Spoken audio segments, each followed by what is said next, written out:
后来，这个翠暗的实名制开始来实施了后，注文的第一天拢伫咧拜三，领回时间阁跳到拜四，世界袂少的乡亲创到不煞煞。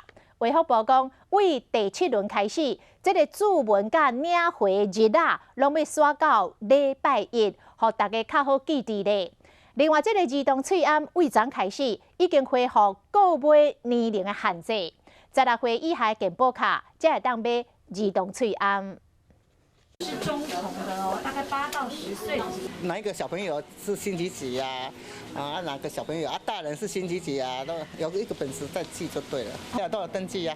你都有登记？对啊，要不然3个嘞。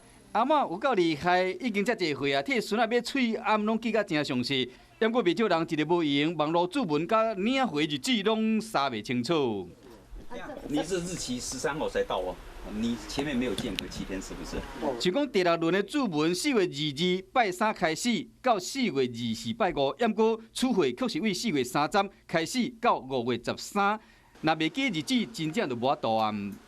他什么时候应该拿？那可能也是忘了付款，然后也没有拿，不然就是付了钱也忘记拿，什么状况你都有遇过。反而不见得老人家脑袋才记不住，有很多年轻人也记不住啊。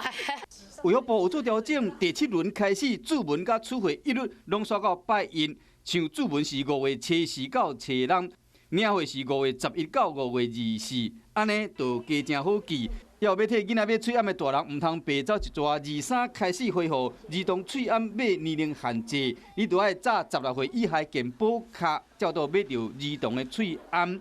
这个代志千万唔通袂记去。